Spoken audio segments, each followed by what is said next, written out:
Hello, and thank you for joining me with this First Bank Wealth Management presentation. Today we'll be talking about a lifetime of retirement planning. I'm your presenter today. My name is David Frederick. I'm the Director of Client Success and Advice at First Bank Wealth Management, and my practice focuses largely on wealth planning. I help clients with estate planning, business planning, tax planning, and in this case, retirement planning. I have a background in economics as well as an attorney focusing on tax law and estate planning.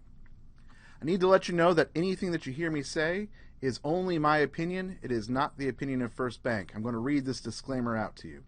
The opinions expressed in this presentation are the statements of the speaker's opinions, are intended only for informational purposes, and are not necessarily the opinions of First Bank. So today we're going to be talking about the basics of retirement and the basics of retirement planning. There are many other financial topics and financial areas to discuss, and we're likely to have future conversations on other areas such as charitable structures, estate planning, things like that. Today it is only retirement planning and it is only the basics. Let me tell you up front that if you have more questions or if you need some help, please reach out to a First Bank personal banker or First Bank financial advisor to pursue this topic further and get the help that you need. So today's topic will focus on three questions that are really relevant for retirement planning. First, we're going to focus on what. What is retirement? Everybody has a sense of what retirement is, but we're going to actually drill down a little bit deeper and try to figure out what retirement is and what needs to be planned for. Second, we're going to talk about how to plan for retirement, how retirement planning has changed between the 20th century and the 21st century, and how to save for retirement going forward. And finally, we'll briefly discuss when to retire. One of the interesting questions of retirement in the 21st century is, when can a person retire and when should a person retire? So let's jump right in. Starting with the question of what is retirement. We all have a sense of this. Retirement is the end of employment. And we understand that with the end of employment, we're not waking up and going to work anymore. There's no more earned income, where most people live according to their wages or salary, cash flow that comes from earned income. With retirement, that cash flow stops and has to be replaced with something else. Likewise, with the end of employment comes the end of employment benefits. Many people get their health insurance, maybe life insurance, other types of fringe benefits through their employers. After retirement, those types of benefits stop. So we have to find a way to replace, notably health insurance, but also some other benefits. Typically, when we think of retirement, we think of providing for those expenses through savings and potentially fixed incomes. This requires a great deal of budgeting and a great deal of discipline in retirement for it to be successful. When we talk about retirement is typically considered to be a period of time that will last for the rest of your life. That after a person retires, he or she does not actively return to work, barring some unusual circumstances, and that retirement is there for the rest of life. Now, life expectancies have increased in the 21st century over what the prior generations had in the 20th century. So plans for retirement that used to be rather short are now extending outwards, and you should plan to have a retirement that may last 20 to 35 years for retirement, and how to plan for that length of retirement. When considering expenses in retirement, we need to consider that some expenses from our working life will continue. For instance, lifestyle expenses, the idea of food and clothing, paying potentially for shelter if you don't own your own house outright. Also, taxes don't stop just because a person retires. Taxes will be an ongoing expense. And other existing expenses may continue, which makes it truly important to budget existing expenses and to figure out what their projection may be going forward into retirement. Moreover, in retirement there are likely to be new expenses. Healthcare becomes a much bigger consideration for us as we reach older periods of our life. And as I noted already, when employment ends, insurance provided by your employer will likely end with it. So health insurance, healthcare, potentially into Medicare as a way of providing for that need, is all new expenses that need to be considered. Similar to healthcare is long-term care. Long-term care is a little bit different because it's not meant to take care of you when you're sick or when you're injured, but it is meant to take care of you in a long-term way through in-home care, potentially nursing home care, assisted living. This is a new expense that often people will discount going forward, but if you find yourself needing long-term care having not provided for it in your budgeting, you might find yourself in a very difficult place. Moreover, one of the big effects of economics doesn't cease just because you hit retirement. Inflation continues on. Inflation will affect retirement spending. Let's take a look at this next slide that shows inflation over the years. On this table, we can see the price of several major consumer goods and how they've increased between 1980 and 2020. For instance, in 1980, a postage stamp cost 16 cents. In 2020, it costs 55 cents. I remember when I was young, a postage stamp was a quarter. You could get 4 for $1, no problem. Loaf of bread up from 51 cents to almost 4 times that, $2.07. Price of gasoline fluctuates, but has continued an upward trend. Likewise, automobiles and homes have increased substantially in cost. This is the effect of inflation, and the effect of inflation can be an extra tax on retirement, one that requires us to budget not only carefully for our existing expenses and carefully for new expenses we may face, but also to budget very carefully for the fact that these expenses will increase in cost as time goes by. Now that we've considered what retirement is and how it may affect your life and the different expenses and changes that come with retirement, now it's a chance to consider how to prepare for this major change in life. What you'll see on the screen in front of you is the typical representation of what retirement is made up of in the 20th century. You'll see this blank stool.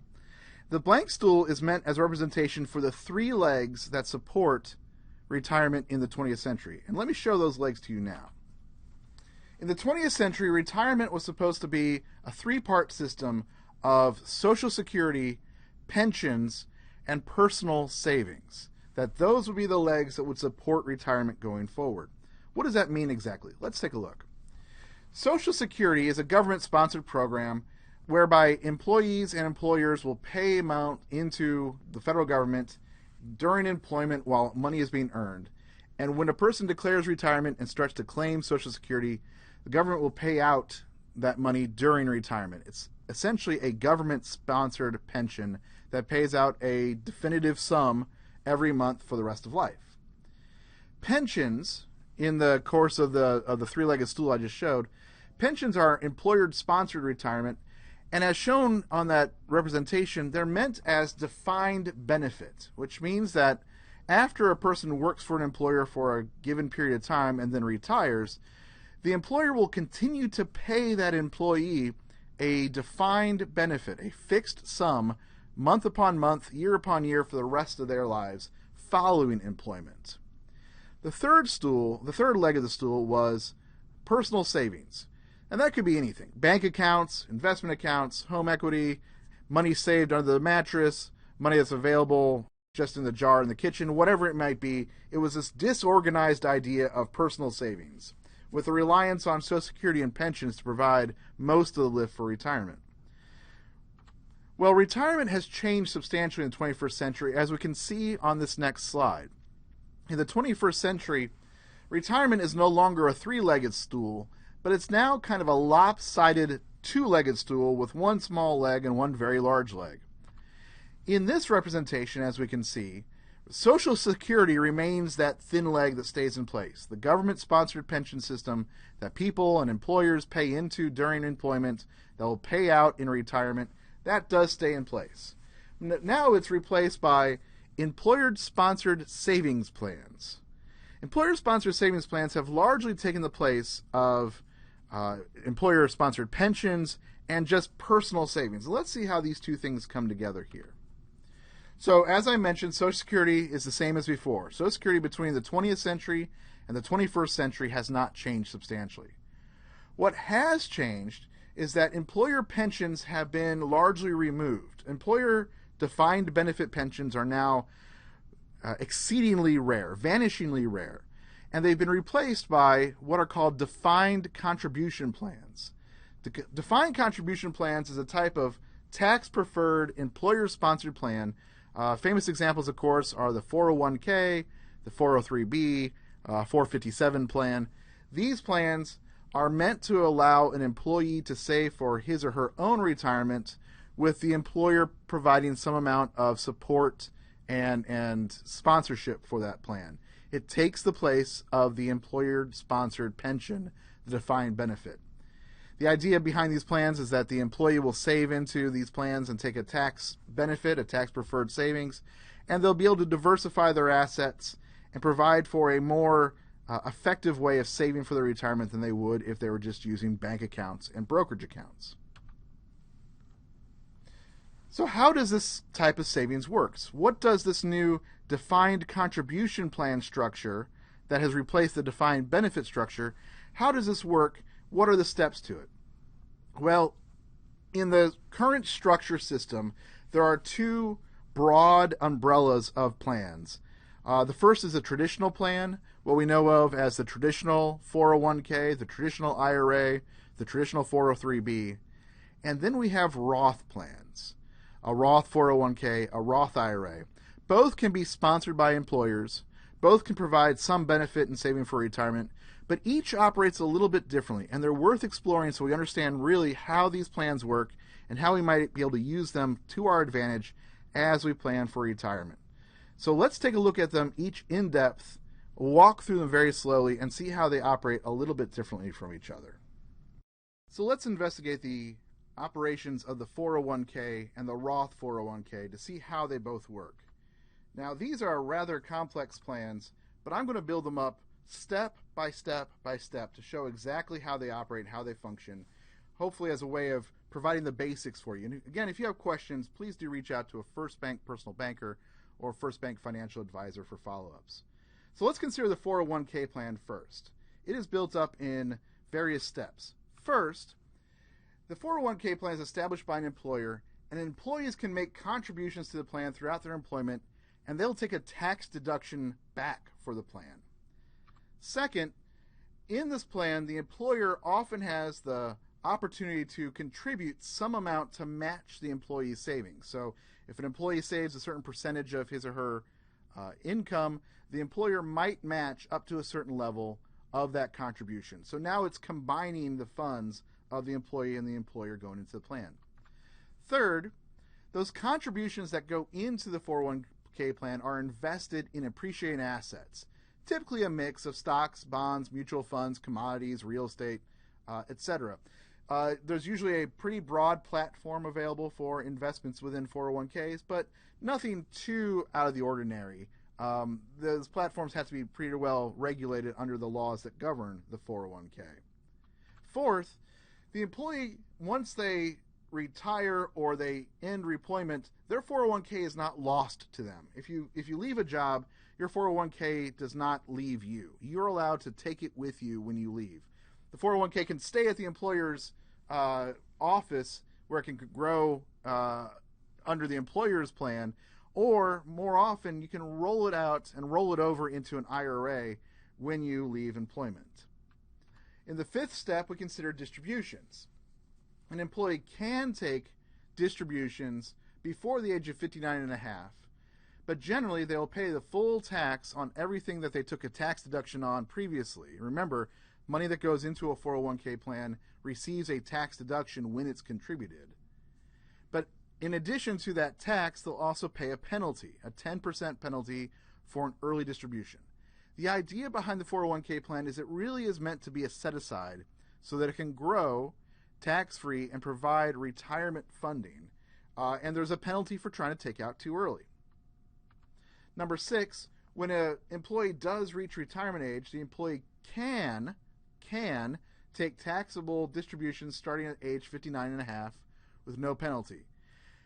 As a general matter, distributions coming out of the 401k or the IRA that's been rolled into will be taxable in general. The whole point here is to avoid that 10% penalty. So starting at the age of 59 and a half, an employee a retiree can start taking that money out and using it for whatever they want to. Now, starting at the age of 72, under a 401k plan or an IRA that it's been rolled into, At the age of 72, the employee must start taking distributions. These are called required minimum distributions, and starting at the age of 72, that money will actually be thrust upon the retiree by the IRA or by the 401k plan as a way to make sure that money comes out and that the tax is paid on it. The idea of a 401k is tax deferral.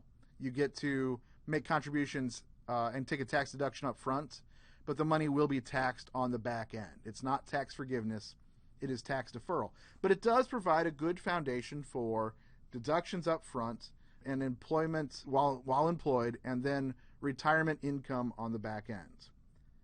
The 401k has some similarities to its cousin, the Roth, but there are also some differences. So let's investigate the Roth 401k now. I'm going to walk through the same steps with the Roth. In the first step with a Roth 401k, the employee can make contributions while he or she is employed to the employer's Roth 401k plan, but there is no tax deduction up front. This is after-tax money that is being put into the Roth 401k plan. Similarly, the employer may contribute a certain amount of matching contributions into a Roth 401k. That is perhaps a little bit less common than matching contributions going into a traditional 401k, but consult your own employer's plan if you're curious about what the match might be. Third, in the same way with the traditional 401k, assets within the Roth 401k are invested, again, stocks, bonds, mutual funds, real estate, commodities, whatever's on the platform, where they'll be able to grow tax-free. Also, number 4, when an employee leaves employment, they can roll over their Roth 401k into a Roth IRA. In fact, Roth IRAs are a little bit more common than Roth 401ks. So once again, just like the traditional 401k, when you leave employment, you don't lose your savings. It gets to follow you around. And the standard way of doing that is by rolling it over into a Roth 401k. Now, like with traditional 401ks, early distributions are available. But if you take an early distribution out of a Roth 401k, there will be a 10% penalty for an early distribution, just like with a traditional 401k. There may also be a tax consequence for paying full tax on the growth that has occurred if it is taken out early. So the general suggestion is to make sure that you leave it in there until at least age 59 and a half. Starting at age 59 and a half, the Roth 401k or the Roth IRA is able to give retirement distributions out. Retirement distributions are different from 401k distributions, the traditional 401k.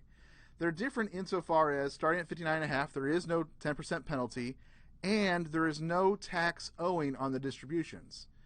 Roth money is special money because it can grow tax-free and it can come out tax-free on the back side.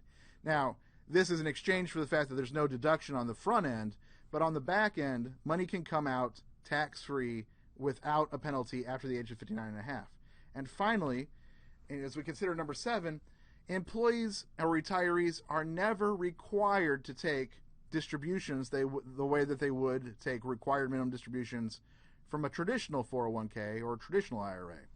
Roth money can in fact sit there, and it can sit as long as you want for it to continue to grow tax-free, and take it out only when it's needed. It is not thrust upon the retiree in the same way that money is that's coming out of a traditional 401k or traditional IRA with required minimum distributions. So, in summary, the traditional 401k allows for a deduction up front, but distributions are taxable when they're actually taken out of the plan. A Roth 401k does not allow for a deduction up front when money goes in, but there is no tax when it comes out on the back end. So which one is better?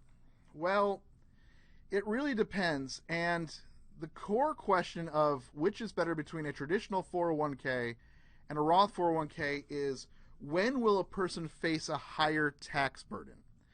And the idea is that you want to have the best tax benefit available when you face a higher tax burden. Now, it goes this way. If a person faces a higher tax burden while they're employed, then the traditional 401k is better because they can deduct the money while they're employed and face a higher tax, and they'll pay the tax on the back end when their taxes are lower. This is the most common scenario. Most of us have higher taxes while we are employed than we expect to have when we're retired. Now, if for some reason that is reversed, if currently in the present year while someone is employed or potentially in between employments, they have a low tax burden because of low income or low tax rates, then it's better to do a Roth, because you'd pay the taxes now when they're low, allow the assets to grow tax-free, and then when taxes get higher due to higher income or higher tax rates in retirement, then taking the money out tax-free is the bigger tax benefit then. It really is the case whenever you have the lowest tax. For most people, it is better to have a traditional 401k because your taxes are higher in employment and the deduction is worth more during employment, and taxes will be lower in retirement, and thus the taxable income will have less taxes held. So for most people, the traditional is preferred, but the Roth may be a special type of supplement that goes with it. There are, of course, still other ways to save for retirement. You're not limited to just the 401k, the Roth 401k, various IRAs, or other qualified plans offered by your employer. Other types of structures are still available. So bank savings accounts, they're stable. They offer relatively little in the way of growth, but they may provide for a good emergency fund or a good foundation. Outside investment accounts, what we typically call brokerage accounts, they have potentials for gains and losses. They may do very well, but they will be taxable as they go. Life insurance is a really interesting option. Life insurance is an option that is very effective, that may provide a death benefit if someone dies early, but some life insurances are permanent, like whole life or universal life insurance, and they can actually build up a cash value that says, if I don't actually need the death benefit upon my passing, I might be able to take the cash value out to provide for my retirement. I'd encourage you to reach out to a financial advisor at First Bank to talk about how life insurance might be usable for retirement planning. And finally, health savings accounts. Health savings accounts are a special type of qualified account. They can grow tax-free as well. Money can come out tax-free to provide for health needs, health care expenses, health insurance premiums. But what's nice about the health savings account is once a person hits 65 and they become eligible for Medicare, the health savings account becomes something akin to an IRA. Money can come out of the health savings account and be taxable, but not have a penalty on it to be taken out for just about any purpose. So some people pursue a strategy where health savings accounts are fully funded during employment, but are never actually spent down on health care needs. They use their own cash flow for that, and health insurance or health savings accounts become a type of additional retirement savings going forward. Again, reach out to a First Bank personal banker or financial advisor for some strategies surrounding health savings account. So we reach our last question. We've thought about what retirement is. We've thought about how to save for retirement, the way that different qualified structures work, how retirement differs between the 20th century and the 21st century.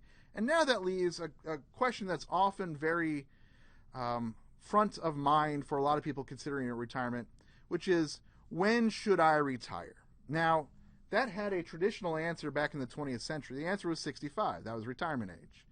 But in the 21st century, it's a little bit different for everyone. So what you'll see on this current slide is some of the range of retirement as to when retirement makes some amount of sense and grows in the sense that it makes. So let me run through some of these numbers.